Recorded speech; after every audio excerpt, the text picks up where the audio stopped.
বছর এরপর থেকে হবে। আমরা এত টাকা পয়সা খরচ করে তাকে টাকা ছাড়া মানুষ নাই সেটা। হ্যাঁ, কিসের আলেম তোরা? আপনি এভাবে কথা বলেন কেন? আপনি এভাবে কথা বলেন কেন? ওইভাবে বলতে হবে, টাকা ছাড়া মানুষ নাই সেটা। এইভাবে হয় না। সকালবেলাও টাকা পাঠান লাগছে। দাঁতকে দিচ্ছে, আপনি দিচ্ছেন না। কথা কমু আস্তে মাইক ছাড়া তাও দেখতে দিব না যদি এখানে ফোন করে ভালো লাগে। এইবার পাওনা লাগিয়ে ছুটা ফেলা এক পাও যাইতে দিব না। মৌলানা কোন দেয়া যায় আমি দেখব। দাঁড়ান না, একটু দিতে আনকে না। একটু থামে আমরা। হুজুর একটা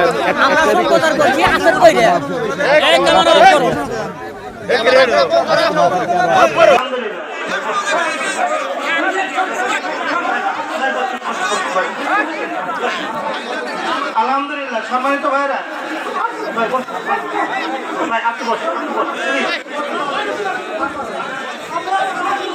সম্মানিত ভাইরা, না না না না, আমার কথাকে শুনতে হবে, আমার কথা শুনতে হবে, আমার কথা শোনাই লাগবে তোমাদের, আমার কথা শোনাই লাগবে। তোমরা গরু হিসেবে আমার কিনে নিয়ে শুনি না ভাই, না বলতে দেন, আমার বলতে দেন, আমার বলতে দেন। এই যে রৌফ ভাই বলিছে না টাকা ছাড়া বক্তা আসেনি, এটা বক্তাদের একটা দুর্নাম, এটা বক্তাদের একটা দুর্নাম। আমি টাকা নিয়ে আসিনি, কথা ভুল কথা। আমি টাকা না না রাখেন রাখেন না, আমার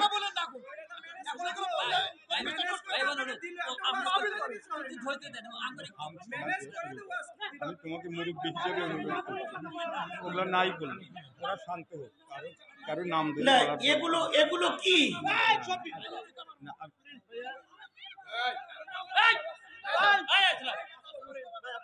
কমিটি আছে, আজ যারা শ্রোতা আছেন, আজ যারা অতিথি আছেন, আমার 2 মিনিট কথা শুনবেন, তারপর আলোচনা হবে। আমার আজকের মাহফিল হচ্ছে এখান থেকে 1 বছর আগে দাওয়াত নেওয়া ঢাকার বিভাগের ভিতরে, যখন এই ছেলেরা মোত্তালেব একটা টুপির ব্যবসা করে সিরাজগঞ্জ শহরে। এই ছেলেরা আমার কথাকে শোনো, আমার কথাকে শোনো, সবাইকে শুনতে হবে। নিশ্চয়ই এখানে কেউ গরু না, সবাই মানুষ, প্রত্যেকের বিবেক আছে, বিবেক আছে না? যারা হুমকি দিচ্ছে রাত পর্যন্ত থাকতে, ওদের বিবেক নাই? ওরা মানুষ না? আমরা ওয়াজ করতেছি, আমরা মানুষ না? যে ছেলেগুলো এখানে মস্তানি দেখাচ্ছে, যে হুজুরের এখানে বন্দি করে, ওরাও তো মানুষ। এদেরকে সবাইকে শোনার জন্য অনুরোধ করছে, আমার কথাগুলোকে শুনতে হবে। তারপরে ভুল ত্রুটি যেটা হয়, কম্প্রোমাইজ যেটা হয়, সেটা হবে, আগে শুনতে হবে। সেটা হলো আমার এই মাহফিলটা নেওয়ার পক্ষপাতে আমি না। সে মোত্তালেব কই আছে? আর একটা ছেলে, যে ছেলেটা এখানে ডেকে নিয়ে আসলাম আপনাদের সামনে, এই 2টা ছেলে থেকে মূলত মাহফিলের দাওয়াত নেই। এই যে রৌফ ভাই বলতেছেন, রৌফ ভাই এই পর্যন্ত কোনোদিন আমার সামনে আসেনি, কথাও বলিনি।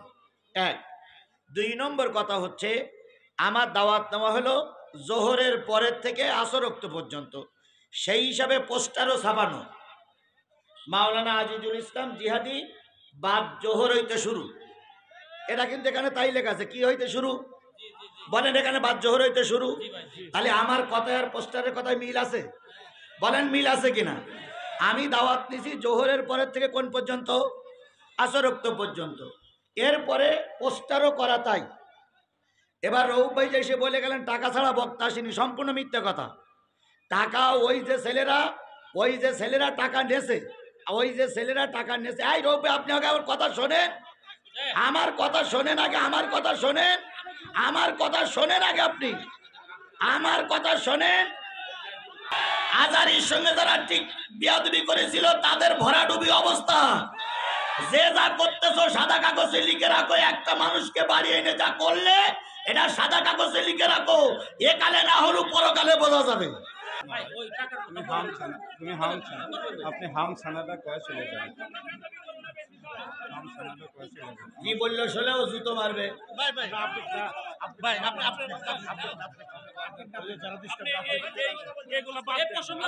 এইগুলো বাদ দেন মানে আপনারা এই নিয়ে আমাকে অপমান করতেছেন। এগুলো বাদ দেবো কি করে? বাদ দেবো আমি বলেন? পরিবেশটা বুঝতেছে আপনারা। আমি তো আমি টাকা নিয়ে আসি এটা নয়। ওটা বলার দরকার নাই ভাই। প্লিজ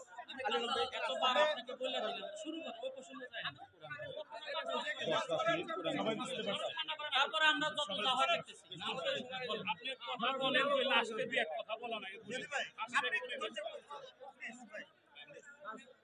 পরিবেশটা করা নেন ধৈর্যশীল আল্লাহ পছন্দ সবাই বলছি আমরা সবাই বলছি আমাদের সম্মান আলী রুবের সম্মান আপনার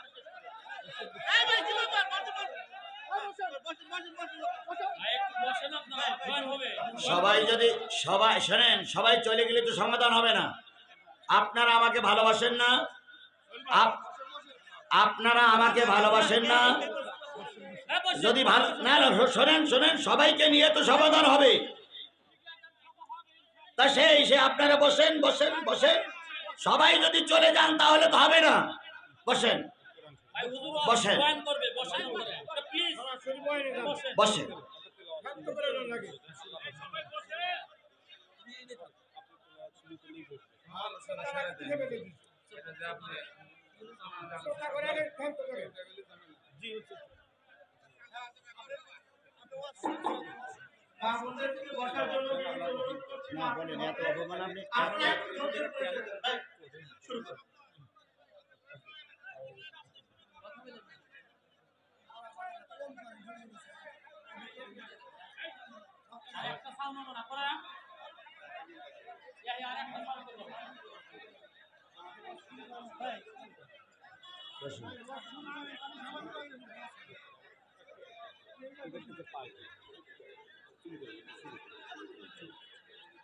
আজকের বসুন, সবাই বসুন।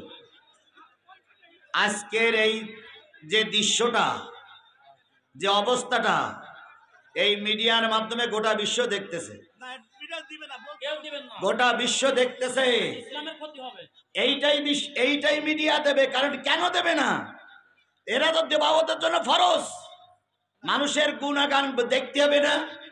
কে কেমন আচরণ করতেছে এটা দেখা লাগবে না? অবশ্যই দেখা লাগবে।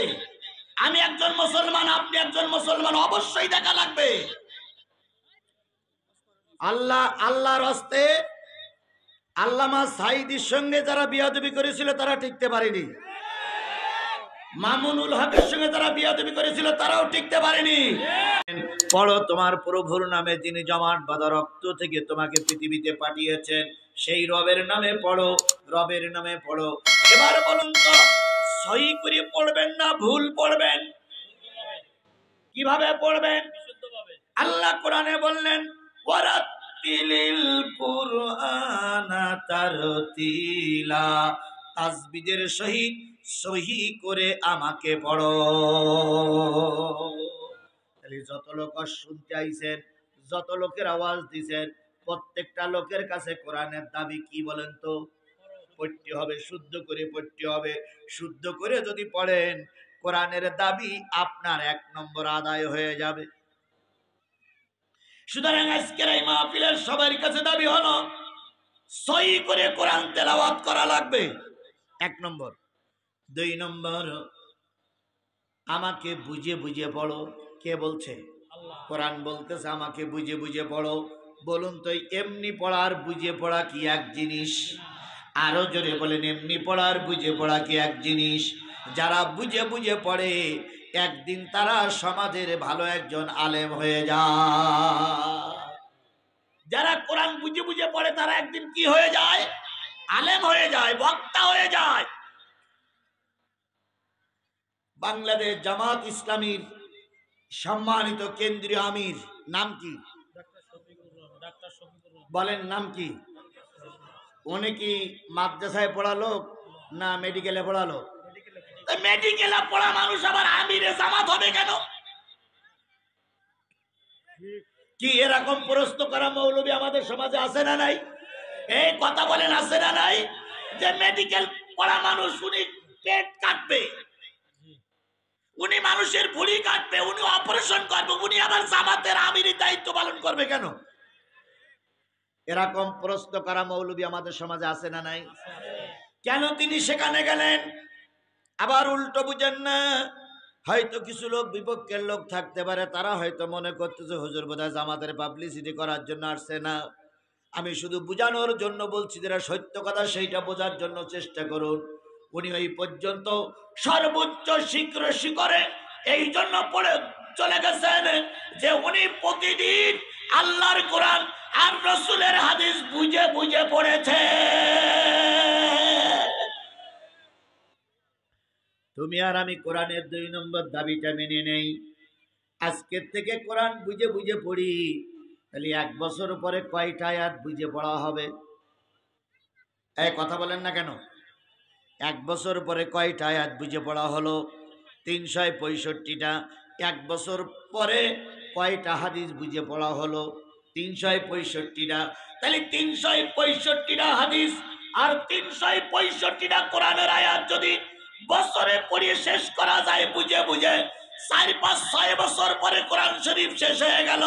আপনি সেখান থেকে কথা বলতে পারবেন, বাইরের বক্তা ভাড়া করে অপমান করা লাগবে না।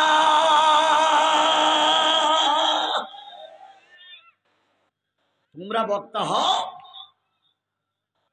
বাইরের বক্তা দাওয়াত করার কি দরকার? এতই যখন গুন্ডামি করতে পারো তা নিজেরা বক্তা হতে পারো না? এতই যখন গায়ে শক্তি আছে তা পরে বাইরের বক্তাই অপমান করো, নিজেরা বক্তা হতে পারো না? আমরা কি গোটা দেশে মাইকিং করে বেড়াচ্ছি জামাতে দাওয়াত করো, দাওয়াত করো, দাওয়াত করো?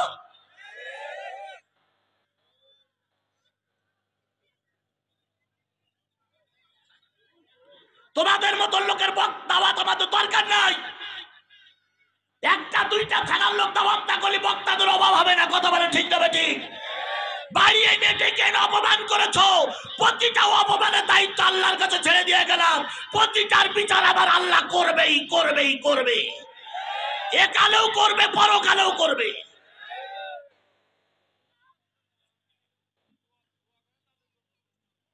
আমার ভাইরা, তাহলে কোরআন শরীফ হাদিস শরীফ কি করে পড়তে হবে? জোরে বলেন, জোরে বলেন, কি করে পড়তে হবে? আরো জোরে বলেন, কি করে পড়তে হবে? বুঝে বুঝে পড়তে হবে। বুঝে বুঝে যদি আপনি পড়েন, আপনার ভিতরেও বিবেক ফিরে আসবে। কিছু কিছু লোক যারা বিরোধিতা করে, এরা বিরোধিতা করার কারণ হলো এখান থেকে 10 বছর আগে 20 বছর আগে টাইটেল পাস করেছি, কামেল পাস করেছি, আর কেতাবাদি আর খুলে নে বসি না, আর কে জ্ঞান অর্জন করার জন্য চেষ্টা করি না। ওইভাবেই যে চলছে ওইভাবেই আমাদের সমাজে লেগেই আছে। যদি প্রকৃত কেউ বুঝে বুঝে পড়ে তাহলে সে সঠিক জিনিসটা জানবে। কথা বলেন, কথা বলেন, কথা বলেন। তাহলে 2 নম্বর দাবি হলো বুঝে বুঝে পড়ো। 3 নম্বর দাবি, যতটুকু বুঝেছো ততটুকুর পরে আমল করো। যতটুকু বুঝেছো ততটুকুর পরে আরো জোরে বলেন, যতটুকু বুঝেছেন ততটুকুর পরে আমল করো। বলুন তো, জানার মানা কি এক জিনিস? এখানে সবাইকে বলতেছি, জানার মানা কি এক জিনিস? শয়তান অনেক জানতো, কিন্তু শয়তান কি করতো না? মানতো না। তুমি আর আমি জানি অনেক, কিন্তু মানি না। তোমার আর আমার ভিতরে শয়তান, আর তোমার আর আমার তোমার আর শয়তানের ভিতরে কোনো পার্থক্য নাই। এই জন্য যতটুকু জেনেছো ততটুকু কি করতে হবে? মানতে হবে। যতটুকু জেনেছো ততটুকু কি করতে হবে? মানতে হবে। তাহলে কোরআনের 1 নম্বর দাবি হলো পড়ো। কিভাবে পড়বা? সহি শুদ্ধ ভাবে পড়বা। 2 নম্বর দাবি কি করবা? বুঝে বুঝে পড়বা। 3 নম্বর দাবি হলো যতটুকু বুঝেছো ততটুকু কি করবা? আমল করতে হবে। আমলের ভিতরে বরকত আছে, জানার ভিতরে যে বরকত নাই তা না, তবে জানার চাইতে মানার ভিতরে বেশি বরকত। এই জন্য আমাদের সমাজে অনেকে জানে কিন্তু মানে না, অনেকে জানে কিন্তু মানে না। আচ্ছা বলুন তো, একটু পরেই আসরের আজান দেবে, আসরের আজানের জোর বেশি না মাহফিলের জোর বেশি? জোরে বলেন, আসরের নামাজের জোর বেশি না মাহফিলের জোর বেশি? আমাদের কিছু লোক আমরা ধারণা করে রেখেছি ওয়াজ চলবে, নামাজ পরে হবে, তাই না? ধারণা এরকম না যে ওয়াজ চলুক, নামাজ যেন নামাজ হয় পড়লাম নাই না পড়লাম। অনেক ছেলেরা ওয়াজ মাহফিল দেয়, এক ওয়াক্ত নামাজ পড়ে না। এরকম 1000 ওয়াজ যদি দেওয়া হয় আর আসরের নামাজ যদি কাজা হয়ে যায়, কোনো লাভ হবে না। নামাজের চাইতে নামাজের জোর বেশি। এই জন্য আজকেও যারা মাহফিল দিয়েছে, প্রায় যারা মাহফিল দেয়, সকল যুবকদের কাছে অনুরোধ, বাবা শুধু মাহফিল দিও না, আমল করো। আমল করে নামাজি হও। নামাজি যদি হয়ে যাও, এই মাহফিল কিয়ামতের দিন তোমার আমার জন্য নাজাতের ফয়সালা হয়ে যাবে। এই জন্য আমরা সবাই যতটুকু জানি ততটুকু কি করব? মানবো, আমল করব, মানবো, আমল করব। গেল কয় নম্বর? 1 নম্বর কি বলেন তো? পড়ো। 2 নম্বর বুঝে বুঝে পড়ো। 3 নম্বর আমল করো। 4 নম্বর তুমি যতটুকু জেনেছ, যতটুকু মেনেছ, যতটুকু আমল করেছ, যেটা সঠিক বলে মনে করেছ, ওই দিকে মানুষকে এবার আহ্বান করো। এবার তুমি কোরআনের দিকে মানুষকে ডাকো, কারণ তুমি কোরআন বুঝেছো। এখন কোরআনের দাওয়াত মানুষের কাছে পৌঁছায়া দাও। তাহলে কোরআনের 4 নম্বর দাবি হলো দাওয়াত পৌঁছানো। আমরা সেই পৌঁছানোর নিয়ত করেই এখানে এসেছি। কথা বলেন ঠিক না বেঠিক? কর্তৃপক্ষ নিয়ত করেছে কোরআনের দাওয়াত মানুষের কাছে পৌঁছায় দেব। আর যারা ওয়াজ দিয়ে এসেছেন তাদেরও টার্গেট হলো মানুষের কাছে দাওয়াত পৌঁছায় দেব। যদি 2 জনের নিয়ত সহি হয়, 2 জনেই নাজাত পেয়ে যাবে।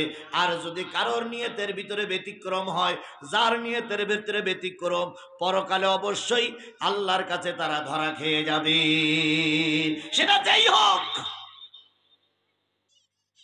তাহলে এবার আমাদের নিয়ত করতে হবে, যতটুকু আমি জানি ততটুকু মানুষের কাছে কি করব? পৌঁছে দেব। আল্লাহ রাব্বুল আলামিন বলেন, ইয়া আইয়ুহার রাসূল বাল্লিগ মা উনজিলা ইলাইকা মির রাব্বিক, হে আমার নবী, রবের পক্ষ থেকে যা আসছে সব মানুষের কাছে পৌঁছে দাও। বলুন তো রবের পক্ষ থেকে আসলো কি?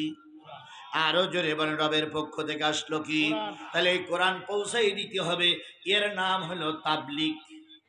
এর নাম কি? সে তাবলীগটা ওই তাবলীগ জামাতের মাধ্যমে হতে পারে, সেই তাবলীগটা লিকুনির মাধ্যমে হতে পারে, সেই তাবলীগটা ওয়াজ নসিহতের মাধ্যমে হতে পারে, সেই তাবলীগটা মাদ্রাসার মাধ্যমে হতে পারে, সেই তাবলীগটা জামাতের মাধ্যমে হতে পারে। যে কোনো একটা পদ্ধতিতে তুমি মানুষের কাছে দাওয়াত পৌঁছায়া দাও। এটাকে শুধু আলেমদের জন্য, এটাকে শুধু আলেমদের জন্য, এটাকে শুধু তাবলীগ জামাতের জন্য, এটাকে শুধু বাংলাদেশ জামাত ইসলামের জন্য না, না, না ভাই। তুমি আল্লাহর বান্দা, নবীর উম্মত, তোমারও দায়িত্ব, তোমারও দায়িত্ব। বাল্লিগু আন্নি ওয়ালাউ আয়া। একটা আয়াতও যদি তোমার ভিতরে থাকে, একটা কথাও যদি তুমি জানো, সেটা মানুষের কাছে পৌঁছায়া দাও। বাল্লিগু আন্নি ওয়ালাউ আয়া, একটা কথা, একটা বিধান যদি তোমার কাছে থাকে, মানুষের কাছে পৌঁছায়া দাও। তাহলে দাওয়াতে তাবলীগ করা আমাদের সকলের জন্য ফরজ। কথা বুঝিয়ে আসছে? কথা বুঝিয়ে আসছে? তাবলীগ করা সকলের জন্য কি? ফরজ। এবার আসছেন, তাবলীগ সেই পদ্ধতি হওয়া লাগবে যেই পদ্ধতিতে আল্লাহ রসুলকে নির্দেশ করেছিলেন। রসুল যে পদ্ধতিতে কাজ করেছেন, তোমার আমার সেই পদ্ধতিতেই কাজ করা লাগবে। বাইরের কোন পদ্ধতি হলে আল্লাহর কাছে গ্রহণযোগ্য নয়। আসরের ফরজ নামাজ কয় রাকাত? 4 রাকাত। এখন যদি কেউ মনে করে আজকে ওয়াজ শুনি অনেকটা নেকি হয়েছে, আরো 2 রাকাত আসরের নামাজ বেশি করে পড়ি, 6 রাকাত যদি কেউ পড়ে, সওয়াব হবে না গুনাহ হবে? এক কথা বলেন না কেন, সওয়াব হবে না গুনাহ হবে? কারণ নামাজের পদ্ধতি কে বলে দিয়েছেন? আল্লাহ বলেছেন, রসুল বলেছেন। সুতরাং সেই পদ্ধতিতেই নামাজ হবে। এখন যদি মনে করেন আজকে অনেকক্ষণ ধরে ওয়াজ শুনলাম, অনেক কিছু দেখলাম, অনেক কিছু শুনলাম, অনেক কিছু বুঝলাম, অনেক কিছু হয়েই গেল, তাহলে আজকে নামাজ 2 রাকাত বাদ দেই। এত কিছু হয়েছিল আমার 2 রাকাত বাদ দেওয়া যাবে না? যাবে না। 2 রাকাত বাদ দেওয়া যাবে না, কারণ 4 রাকাত নামাজ পড়তে হবে আল্লাহর বিধান, রাসূলের বিধান। সুতরাং 4 রাকাতের থেকে 2 রাকাত বাদ দেওয়াও যাবে না, আবার 2 রাকাত বেশি করে পড়া যাবে না। এর নাম হলো তাবলীগ। কিসের বিধান অনুসারে হবে? কোরআনের বিধান অনুসারে হবে, হাদিসের বিধান অনুসারে হবে। হাদিস কোরআন অনুসারে আপনাদের এই বিধান সমাজটা চলবে। এই যে থানায় আমরা মাহফিল করছি, এই থানাটার নাম কি? এনায়েতপুরীর মর্যাদা, এনায়েতপুরীর সম্মান, এনায়েতপুরীর প্রশংসা গোটা বিশ্বময় ছিল। দয়া করে এনায়েতপুরীর প্রশংসাটা নষ্ট করবেন না।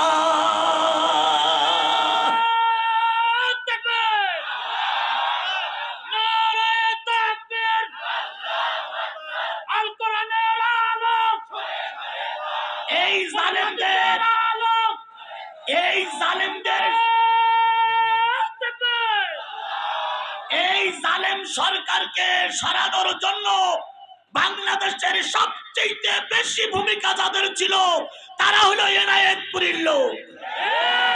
এটা অস্বীকার করার কোনো সুযোগ নাই। একদিন কয়টা পুলিশ মারলো? কয়টা? এই এনায়েতপুরীর মানুষ কয়টা? সেই সম্মানটা ধুলোর সঙ্গে মিশিয়ে দিয়েন না। গোটা বাংলাদেশের মানুষ আপনাদের স্যালুট জানায়, গোটা বাংলাদেশের মানুষ আপনাদের সম্মান করে।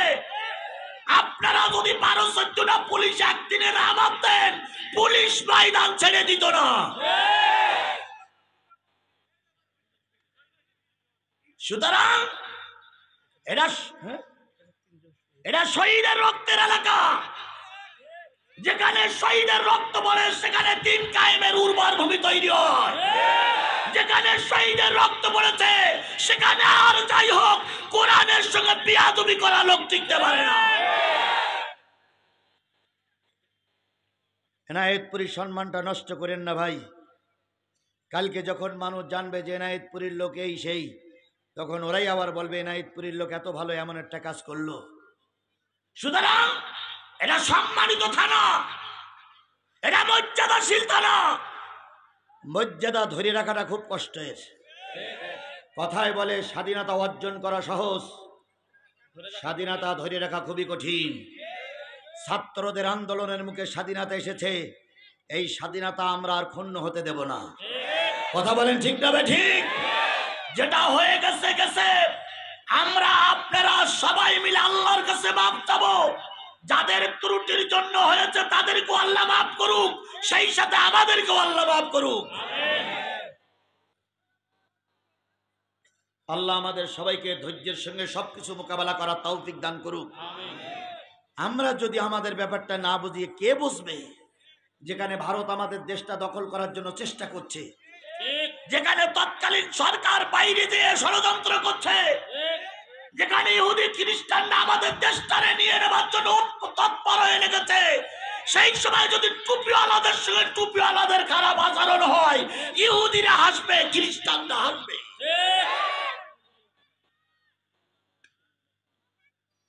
যারা মাহফিল দিয়েছে তারাও মুসলমান, আমরা মাহফিল শুনতেছি, আমরাও মুসলমান। আমাদের ভিতরে একটাই কথা, আমরা কি শুনতে এসেছিলাম?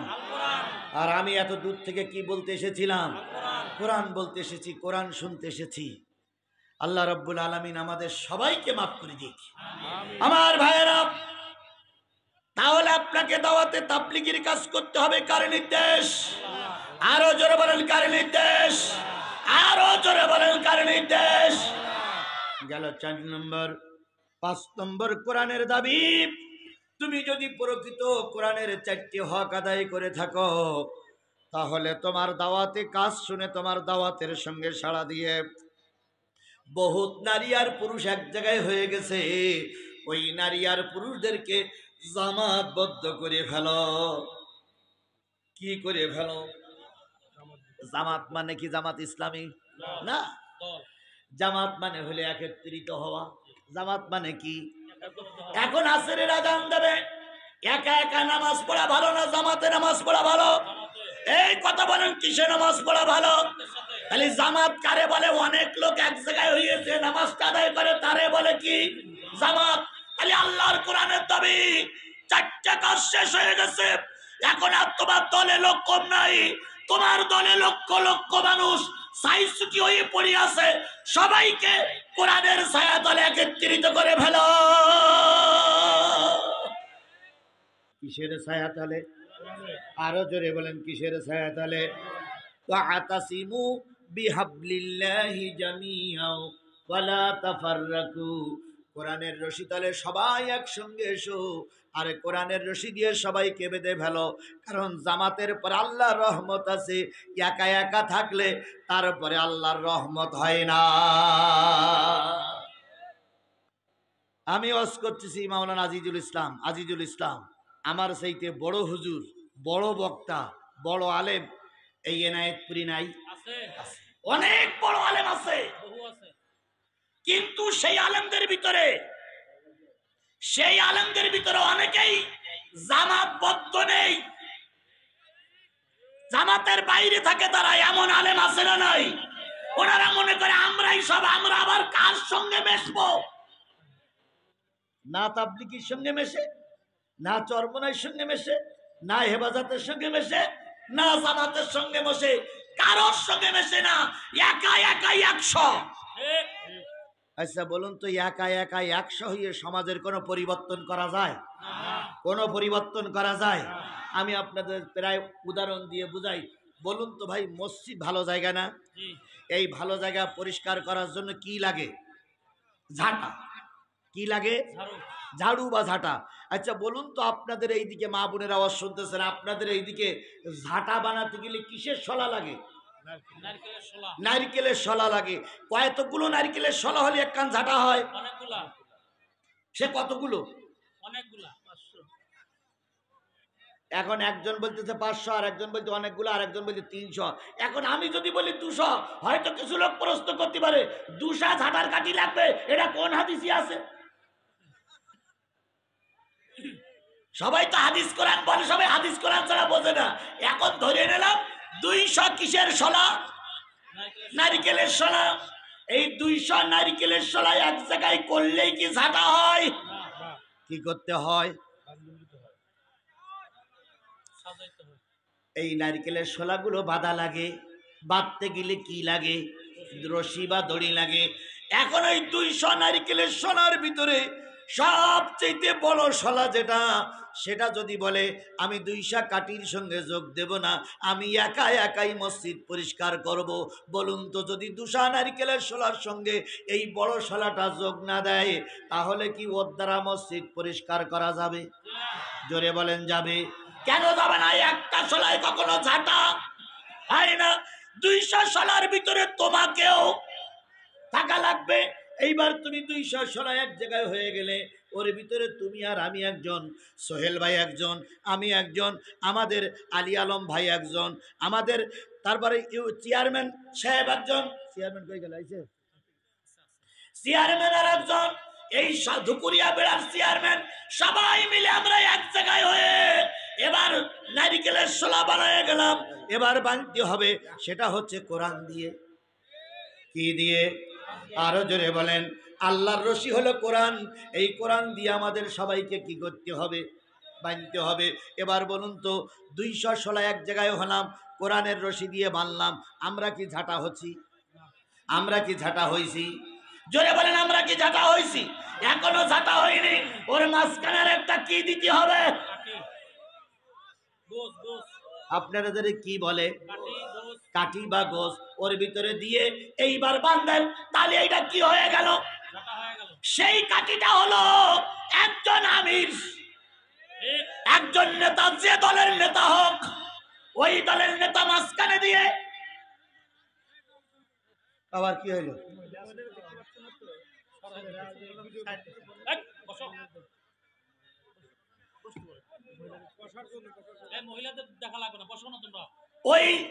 ওই দলের আমিরকে মাঝখানে দিয়ে যতগুলো শলা আছে সব শলাগুলো এক জায়গায় করে কিসের রশি দিয়ে বাঁধতে হবে?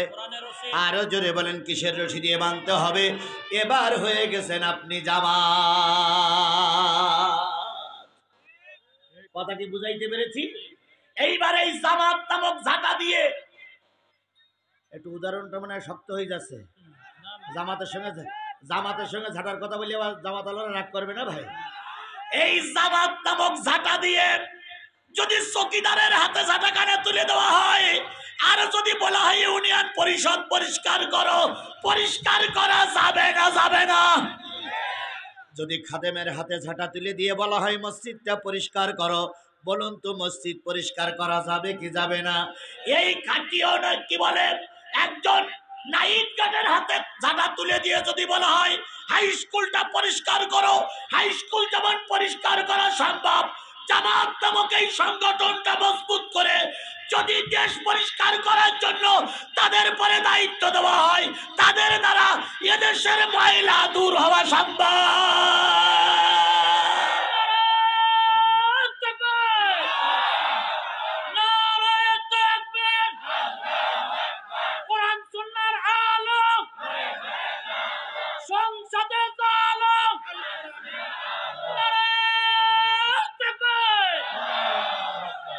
এখন কিছু কিছু লোক বলতেছে রাজনীতির সঙ্গে কোরআনের কোনো সম্পর্ক নাই।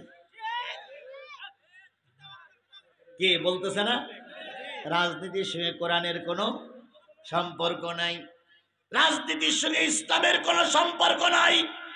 আমরা বুঝে নেব আসলে কোরআনের সঙ্গে তোমার সম্পর্ক নাই। যারা কোরআনের সঙ্গে সম্পর্ক রাখে তারা যদি মুসলমানের বাচ্চা হয়, তাদের জবান দিয়ে এ কথা বাহির হতে পারে না। ধর্মের সঙ্গে যদি রাজনীতির সম্পর্ক না থাকবে, তাহলে তোমার জন্মের সময় আজান দেওয়া লাগলো কেন? যদি ধর্মের সঙ্গে রাজনীতির সম্পর্ক না থাকবে, তোমার বিয়ের সময় মৌলবি দিয়ে বিয়ে পড়ানো হলো কেন? তাহলে সব জায়গায় তোমার মরার সময় ধর্ম কাজে লাগবে, বিয়ের সময় ধর্ম কাজে লাগবে, জন্মের সময় আযান দিয়ে ধর্ম কাজে লাগাবা, আর মরার সময় ইমাম দিয়ে জানাজা দেবা, আর রাজনীতি করতে গেলে ধর্মকে আলাদা করে দেবা। তোমার মতন বেয়াদব আমাদের দেশে দরকার নয়। কথা ক্লিয়ার? কথা ক্লিয়ার? কোরআনের ৬ নম্বর দাবিটা বলবো? রাগ করতেছেন আপনারা? যেটা হয়ে গেছে সেটা গেছেই, ও তো আর খুঁজে পাওয়া যাবে না। আগামীতে যখন কাজ করবে, যারা করবে তারা সাবধানতার সঙ্গে কাজ করবে ইনশাআল্লাহ। এখন যেটা গেছে গেছে ওটাই গেছে। এখন ৬ নম্বর দাবি বলবো আপনাদের কাছে, শুনবেন তো? সবাই শুনবেন তো? যদি শুনতে চান এই মাহফিলের জন্য 20টা টাকা দেওয়া লাগবে। দেবেন? আচ্ছা, কারা কারা দেবেন না হাত তোলেন তো। কারা কারা দেবেন না হাত তোলেন। তাহলে সবাই দেওয়ার জন্য রাজি? দেন, পকেটে হাত দেন, আমিও হাত দিচ্ছি। আগে টাকাটা দেন। হ্যাঁ, রুমাল নিয়ে যাও, রুমাল নিয়ে সবাই মিলে দেখ। জি, সবাই মিলে রুমাল নিয়ে ব্যাগ নিয়ে যাও, ব্যাগের ছেলেরা ব্যাগ নিয়ে যাও। ছেলেরা ব্যাগ নিয়ে যাও।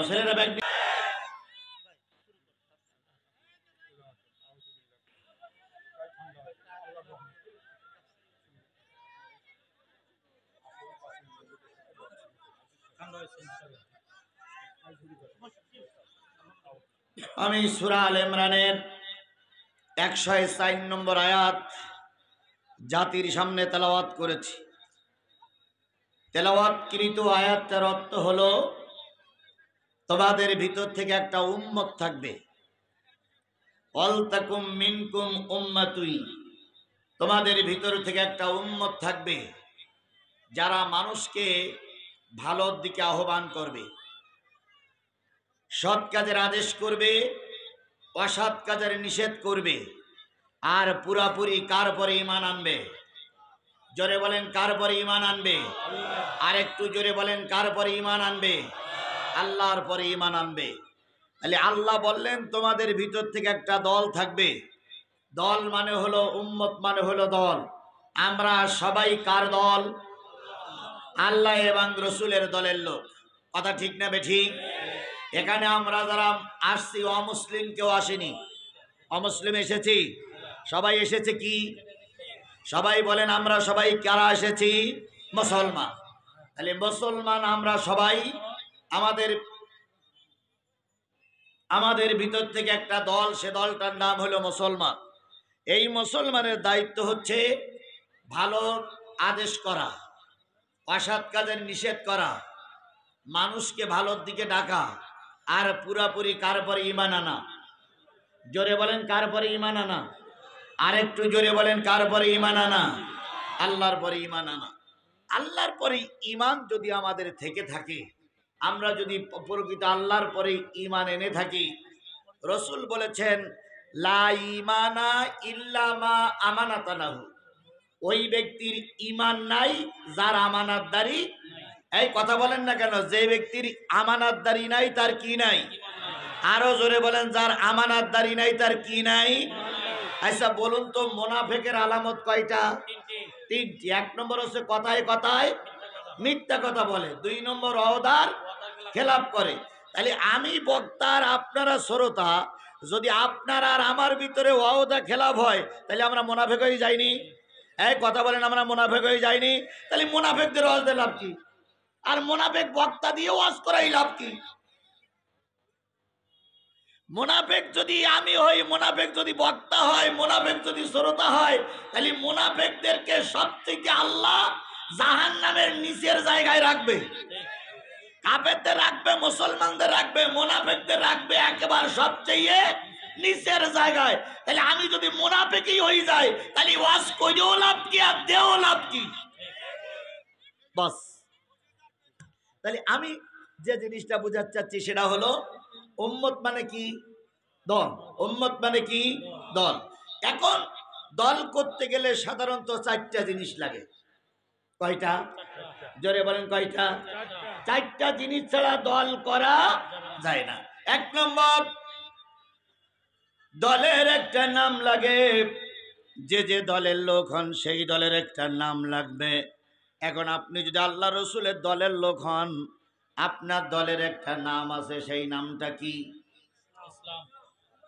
সবাই মিলে বলেন সেই দলটার নাম কি? না।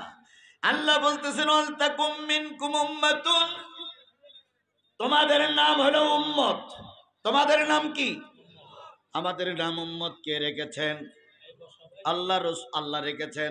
সুতরাং আমরাও হলাম রসুলের উম্মত, আল্লাহর দলের লোক। তোমাদের ভিতর থেকে একটা দল থাকবে, সেই দলটার নাম হলো উম্মত।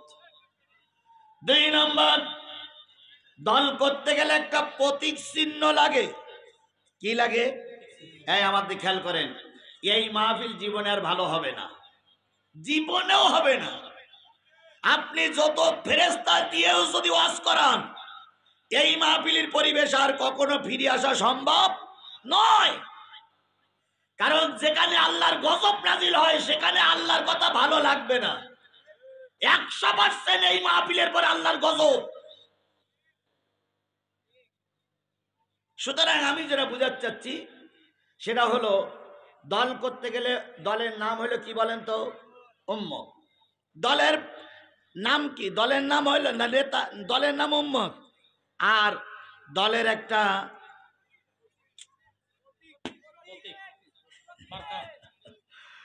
প্রতীক চিহ্ন কি? সুন্নাত। প্রতীক চিহ্ন কি? সুন্নাত। তাহলে দলের নাম উম্মত, প্রতীক চিহ্নর নাম সুন্নাত। 2 নম্বর গেল। 3 নম্বর, দল করতে গেলে একজন নেতা লাগে। সেই নেতার নাম কি? বলেন তো, সেই নেতার নাম কি? মুহাম্মদুর রাসূলুল্লাহ সাল্লাল্লাহু আলাইহি সাল্লাম। তাহলে কয়টা হলো? একটা হলো উম্মত, আর একটা হলো সুন্নাত, আর একটা হলো নেতা মুহাম্মদ। দল করতে গেলে একটা অফিস লাগে। সেই অফিসটার নাম কি? মসজিদ। তাহলে এই চারটা জিনিস নিয়ে আমরা একটা দলের লোক হয়ে গেলাম। সেই দলে যখন ঢুকবেন, আপনার দলটা হলো উম্মত। আপনি যখন উম্মতের ভিতরে ঢুকবেন, দলের ভিতরে ঢুকবেন, তখন ওই দলে ঢুকতে গেলে একটা মন্ত্র পড়া লাগে। একটা মন্ত্র ছাড়া দল করা যায় না। যে কোনো দলের একটা মন্ত্র আছে, মন্ত্র ছাড়া দল করা যায় না। আমাদের ইসলামী দলের একটা মন্ত্র আছে, সেই মন্ত্রটার নাম কি? কালেমা লা ইলাহা ইল্লাল্লাহ মুহাম্মাদুর রাসূলুল্লাহ সাল্লাল্লাহু আলাইহি ওয়াসাল্লাম মন্ত্র পড়ে ইসলামের ভিতরে ঢুকে পড়লেন, দলের ভিতরে ঢুকে পড়লেন। বলুন তো এই মন্ত্রটার অর্থ কি? আপনি আমি কালেমা পড়েছি না? কালেমার অর্থ কি? লা ইলাহা ইল্লাল্লাহ মানে হলো নেই কোনো মাবুদকে ছাড়া, নেই কোনো আইনদাতাকে ছাড়া, নেই কোনো রেজেক দাতাকে ছাড়া, নেই কোনো প্রার্থনা কবুলকারীকে ছাড়া। তাহলে আমি কালেমা পড়লাম, কারোর আইন মানব না, কার আইন ছাড়া। কালেমা পড়েছি, কারোর কাছে মাথা নত করবো না, কার কাছে ছাড়া। কালেমা পড়েছি, কারোর বিধান মানব না, আল্লাহর বিধান ছাড়া।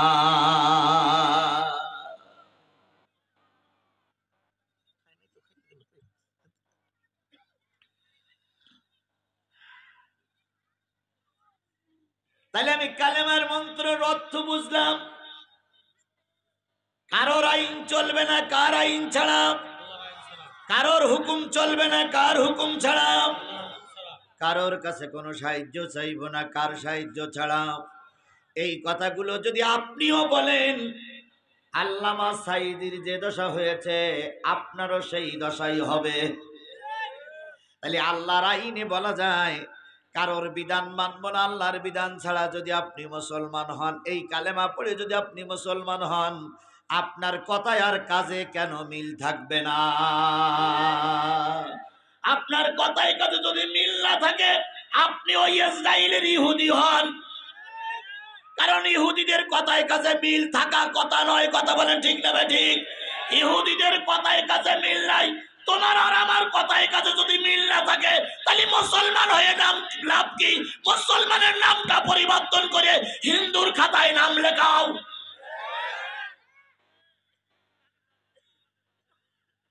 কথা কি ক্লিয়ার? তাহলে মুসলমান যদি হও, তুমি কালেমা পড়েছো, মন্ত্র পড়েছো, তুমি এখন বিধান মানবা কার? যদি বিধান মানতে না পারো, তুমি আর যাই হলে মুসলমান হতে পারলে না। কারণ একটা জিনিস শোনেন, আল্লাহ নিজেই বলেছেন, ইয়া আইয়ুহাল্লাযীনা আমানুত্তাকুল্লাহ হাক্কা তুকাতিহি ওয়া লা তামুতুন্না ইল্লা ওয়া আনতুম মুসলিমুন। হে ঈমানদারেরা, আল্লাহরে ভয় করো আর মুসলমান না হয়ে মৃত্যুবরণ করো না। আর ঈমান আনা আর মুসলমান হওয়া এক জিনিস নয়।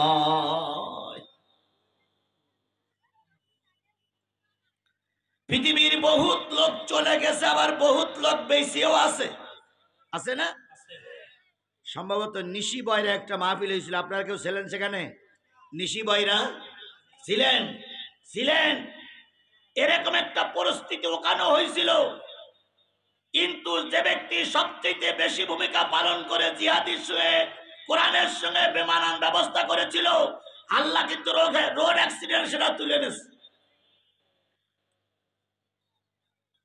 আমি যে জিনিসটা বোঝাতে চাচ্ছি সেটা হলো, আমি মুসলমান, আমার কথায় আর কাজে মিল থাকা লাগবে। কথা বলেন, কথা বলেন, কথা বলেন। কি থাকা লাগবে? মিল থাকা লাগবে। যদি কথায় আর কাজে আমার মিল না থাকে, আমার মুসলমানের পরিচয় দিয়ে লাভ নাই। আল্লাহ আমাদের সহায়ক, আল্লাহ আমাদের বোঝার তৌফিক দান করুক।